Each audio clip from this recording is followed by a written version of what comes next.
আমরা বিগত 15 মাস ঢাকা সেন্ট্রাল ইউনিভার্সিটির যে একটা প্রস্তাবিত একটা কষ্ট প্রকাশ করেছিল অনেক আন্দোলন প্রতীক্ষার পরে, কিন্তু সেই অধ্যাদেশে বিভিন্ন ফাঁক ফোকর রয়ে গিয়েছিল।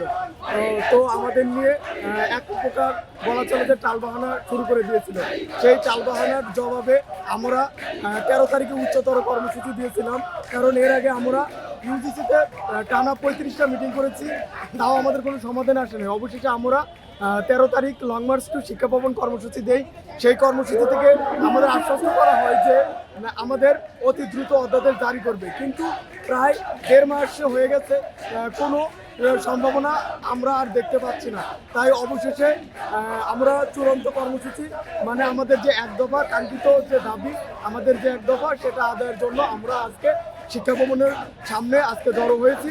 আজকে আমাদের এই আন্দোলন সংগ্রাম তত সময় চলমান থাকবে যত সময় না আমাদের সেই অধ্যাদেশটা আমাদের সামনে তুলে ধরবে।